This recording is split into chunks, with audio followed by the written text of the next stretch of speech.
సరే ఇలా అన్నాడు ఏంటని విన్నాను. నా ఇంటికి వచ్చి చెప్పాడు. విన్న వెంటనే మీకు చెప్పాను కదా మేడం ఫస్ట్ కాల్లో, కథ అయిపోయింది. అతను అనుకుని అతను నాకు చెప్పిన కథ చెప్పేశాడు. చెప్పేసిన వెంటనే నేను చెప్పిన 2 మాటలు. ఒకటి, రావణాసురుడు సీతను చెరబడితే శిక్ష సీతకి ఎందుకు పడింది, లాస్ట్ లైన్ ఈ మాట అన్నా. వాడికి అర్థం కాలే. ఇదేంటో ఇలాగెళ్ళేవు అన్నాడు. అది నీకు తర్వాత అర్థమవుతుంది. నెక్స్ట్, ఏసీపీ ఎస్తర్ గారు చేస్తారు ఈ క్యారెక్టర్ అన్న. అంతే. కథ విన్నప్పుడు అంటే అతను నాకు చెప్పిన కథ మరి అంతేగా. ఇప్పుడు నా కథ రాసుకోవడం అంటే నేను రాసుకుంటే నాకు పుడుతుంది, నేను విన్నప్పుడు పుట్టిందంటే అంతే. రాసుకున్నా ఫస్ట్ విన్నప్పుడు అంతే. అలాగా ఆ రోజు ఫస్ట్ ఎస్తర్ గారు అనేసాను కదా. నెక్స్ట్ డే మార్నింగ్ 10:30కి నేను ఫోన్ చేసి, సత్యం రాజేష్ ఈ కథకే ఆ క్యారెక్టర్ అని చెప్పా. ఇంకా అక్కడ నుంచి అతను ఒకటే మాట చెప్పాడు, ఇంక ఈ కథకు సంబంధించి నాకు ఏ సంబంధం లేదు, ఏం చేయాలన్నా ఏ డెసిషన్ తీసుకున్నా నువ్వే చేయి, నువ్వేం చెప్తే చేస్తాను అన్నాడు అతను. ఓకే. ఆ కథ ఇచ్చిన అతను. అది ఆ కథ మీరు డెవలప్ చేయలేదు, ఓన్లీ కథ నేనే డెవలప్ చేశాను. కథ అతంది. ఓకే. అది ఆ లైన్ చెప్పినప్పుడు మీకేమనిపించింది? మీరు ఎస్తర్ గారిని తీసుకున్నారు, అలాగే రాజేష్ గారిని తీసుకున్నారు, మీరు తీసుకున్నారు. ఆయన మిమ్మల్ని డైరెక్టర్ గా తీసుకునేటప్పుడు ఒక రైటర్ మిమ్మల్ని ఇది నువ్వే చెయ్యాలి అన్నప్పుడు మీకేమనిపించింది? నేను చేయగలను, నేనే చేయగలను అనే కాన్ఫిడెన్స్ ఉంటేనే దాంట్లోకి దిగగలుగుతాం. సో ఆ కాన్ఫిడెన్స్ మీకు ఆ కథలో కనిపించిందా? నేనే చేయగలను అని కాదు, నేను చేయగలను అనే కాన్ఫిడెన్స్ వచ్చింది. నేను అతను చెప్పిన వెంటనే నేను ఓకే చెప్పాను. ఓకే అన్నాను కాబట్టే నా మనసులోంచి ఇమ్మీడియట్గా ఆ డైలాగ్ వచ్చింది. విన్నప్పుడు ఆ ఆలోచన నేను డిసైడ్ అయ్యాను కాబట్టి అందులో ఏముందో అది నేను తీసుకోగలిగాను, అది నేను పట్టుకున్నాను కాబట్టే అతను కూడా ఊహించిన డైలాగ్ వచ్చింది. ఆ డైలాగే సినిమాలో చాలా important dialogue. First trailer, second trailer రెండిట్లో అదే డైలాగు. ఆ డైలాగ్ గురించి చాలా మంది మాట్లాడుతున్నారు, చాలా మంది పొడుస్తున్నారు, జరుగుతున్నాయి ఆల్రెడీ. అదే రావణాసురుడు చెరపడితే సీతకి ఎందుకు శిక్ష పడింది, ఎందుకు పడింది అంటారు? చెరపట్టాడు కాబట్టి. అక్కడ రావణాసురుడు చచ్చిపోయాడు సినిమాలో, at the same time Sitadevi కూడా చచ్చిపోయింది. రియల్ స్టోరీలో సీత చచ్చిపోలేదు, బయటకు. నాకు అదే కావాలి, అందుకే నేను అడిగాను, సినిమా ద్వారా అడుగుతున్నాను. నాకు ఆన్సర్ కోసం రాత్రి అడిగారు, అంటే మగవాళ్ళు తప్పు చేస్తే ఆడవాళ్ళకి శిక్ష పడుతుందనా అని. అది నేను చెప్పను, రామాయణం చెప్పింది అనుకుంటే తీసుకోండి మీరు అన్నాను. ఇక్కడ ఆడవాళ్ళు శిక్ష పడకపోయినా ఆడవాళ్ళకి శిక్ష పడుద్ది కదా. అదే కదా ఇక్కడ మాత్రం కాదు, అదే రామాయణం కూడా బ్లేమ్ ఎవరు అగ్ని పరీక్ష ఇవ్వాల్సి వచ్చింది. అది అందుకే నేను సీతాదేవి తప్పు చేయలేదు. ఓకే, ఇక్కడ సీతాదేవి తప్పు చేయలేదు కానీ శిక్ష పడిందని చెప్తున్నారు మీరు. అవును. ఎప్పుడు ఎన్నోసార్లు కూడా ఇప్పుడు రేపు గురించే మాట్లాడుతున్నారు సొసైటీలో. రేప్ కి కూడా అమ్మాయి మిస్టేక్ అంటారు కదా. అంటే సొసైటీ ఇప్పుడు సీత గారు అమ్మాయి కాదు, అక్కడ మిస్టేక్ అమ్మాయి వేసుకునే డ్రెస్ అదే కదా. సో ఇప్పుడు అబ్బాయిలకి సెల్ఫ్ కంట్రోల్ లేకపోవడం తప్పు కాదంటారు.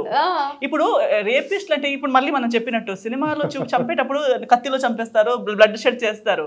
ఇప్పుడు ఎంతో మంది కామెంట్ సెక్షన్ ఇలా మాట్లాడకూడదండి. ఇప్పుడు మనం కామెంట్ సెక్షన్ లో చూడండి, యూట్యూబ్ లో ఒక అమ్మాయి గ్లామరస్ గా డ్రెస్ అయి ఉంటే కింద రాసే కామెంట్స్ ఏ రేపిస్ట్ కింద తక్కువ ఉంటాయి. వాళ్ళకి ఛాన్స్ ఇస్తే రేప్ చేసేలాగే ఉంటారు వాళ్ళు. కామెంట్స్ ఎలా రాస్తారు, ఎలాంటి వర్డ్స్ వాడుకుంటారు. ఆ అమ్మాయి ఆ టైంలో ఎందుకు వెళ్ళింది, ఆ అమ్మాయి అలాంటి డ్రెస్ ఎందుకు వేసుకెళ్ళింది, ఈవెన్ అక్కడ ఉన్నది మళ్ళీ ఆ కామెంట్ లో మేజర్ గా ఉండేవాళ్ళు ఆడవాళ్ళు. సో ఇప్పుడు మనం చెప్పిన డైలాగ్ కి ఆన్సర్ ఎక్కడుంది? మన సొసైటీలోనే. అగైన్ ఇమోషన్ మన సొసైటీలో, మన ఇంటి లోపల, మన మైండ్ లోపలనే ఉంది దానికి ఆన్సర్. ఎస్. సినిమా అంతా అయిపోయిన తర్వాత ఎండ్ ఒక టెక్స్ట్ రాశాను నేను, వాయిస్. ఒక మూవీ అయిపోయిన తర్వాత మేడం డైలాగ్తో ఎండ్ అవుతుంది, మెయిన్ ఎమోషన్తో ఎండ్ అవుతుంది. ఒక టెక్స్ట్ రాశా.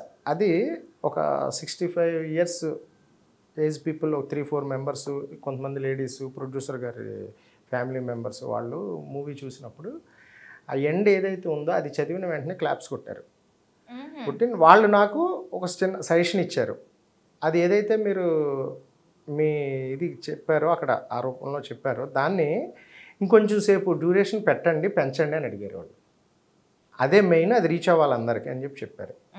అది అంటే ఇప్పుడు ఈ సొసైటీ అనుకుంటున్నాం కదా అస్తమానం, సొసైటీ కాదు ఇంకా చాలా వాటికి లింక్ ఉండే ఇది, అదే ఎండ్లో చెప్పాను అనమాట. ఓకే, మేఘా చౌదరి గారు ఎంతవరకు అంటే తనని ఎలా సెలెక్ట్ చేసుకున్నారు? మేఘా చౌదరిని క్యారెక్టర్ బాగుంటుంది. తన ఫస్ట్ మూవీ తను కూడా కాదు, తను చేసింది చాలా మూవీస్ చేసింది. ఓకే, తెలుగులో చేసింది, బెంగాలీలో చేసింది, బెంగాలీ, తమిళ్ చేసింది. తమిళ్ అర్జున్ రెడ్డి తనే బాలాగారు, డైరెక్టర్ బాలాగారు మూవీ, విక్రమ్ గారు అబ్బాయి అర్జున్ రెడ్డి తను తీసుకోవడం జరిగింది. అంటే ఈ క్యారెక్టర్ కి తనకు కరెక్ట్ గా సరిపోతుందనా, లేకపోతే ఇంతకు ముందు అర్జున్ రెడ్డి, తమిళ అర్జున్ రెడ్డి చూస్ చేశారు కదా? లేదు, యాక్చువల్లీ చూస్తున్న ప్రాసెస్ లో ఇన్నోసెంట్ లుక్, డీసెంట్ లుక్, అది మన ఫ్యామిలీ అంటే న్యూలీ మ్యారీడ్ ఉమెన్ క్యారెక్టర్ అనమాట. మ్యారీడ్ అయిన తర్వాత నుంచి కథ స్టార్ట్ అవుతుంది ఆ క్యారెక్టర్కి.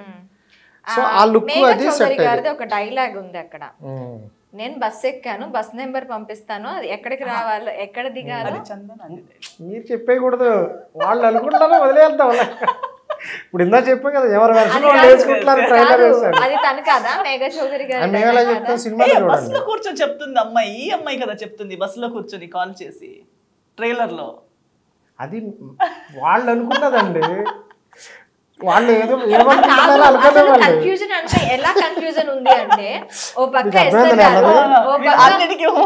మేఘా చౌదరి గారు సర్ప్రైజ్ ఉంటే ఫీల్ అవుతారు. నిన్న ఒక ఆయన కథ వేసుకున్నాడు కదా, ఒక లైన్ కథ చెప్తారు కొత్త కథ. అవునా? అంటే మీరు మా దగ్గర నుంచి కూడా కొత్త కథలు తీసేసుకుంటారు. అంతే కదా మరి, రైటర్స్ అదే పని మాకు. నేను వచ్చే మరదలు, హీరోకి మరదలు మేఘా చౌదరి గారా లేకపోతే ఇంకెవరు అక్కడ? 19th చెప్పేస్తాను, 19th వరకు టైం ఉంది చెప్పేస్తాను. ఇంకెంతండి, 6 days కదా, 6 days కదా, అంతే. 6 days కన్ఫ్యూజన్ తో థియేటర్ వరకు ఆడియన్స్ కన్ఫ్యూజన్ కాదు, అది కన్ఫ్యూజన్ కాదు, క్యూరియాసిటీ. అది చూడాలి, అదేంటి, అది అయి ఉంటుందా. మరదలైతే ఏంటి కథ, ఇంకోటి వైఫ్ అయితే ఏంటి కదా అని ఒక 2 వెర్షన్స్ ఉంటాయి కదా మీకు. క్లారిటీ వచ్చింది ఇక్కడ, ఒక 2 వెర్షన్స్ వేసుకుంటారు కదా. మరదలు వెయిట్ చేసింది, పెళ్లి ఇంకొకరితో అయ్యింది, పెళ్లి చేసుకునే అమ్మాయి మోసం చేసింది, వేరే లెవెల్కి వెళ్ళిపోతున్నాయి స్టోరీస్ అన్ని. కాదా? అస్సలు కాదా? ఇంత ఈజీగా గెస్ చేయగలిగితే మనం ఇంత ధైర్యంగా ఇలా సినిమా గురించి మాట్లాడము. సో డెఫినెట్లీ మీరు గెస్ అయితే చేయలేరు. అది కూడా ఉంది కదా కింద, it is not what you think. Trailer ఎండ్లో ఒక లైన్ వేసాను కింద క్యాప్షన్, గుర్తుందా? yes, ఇదే it is not what you think. Okay, నేను అది అంత ట్రైలర్ ఎండ్ షాట్ లో. మరి ట్రైలర్ అంత ఇంపార్టెంట్ కాదు, ఆ ఎండ్లో వేసిన ఆ 1 word ఇంపార్టెంట్. ఒకసారి చూసేనా? అవసరం చెప్పేస్తాను. Not just who you think, not just who you think, who you think. Okay, అంటే మీరు అనుకుంటుంది ఏది నిజం కాదు.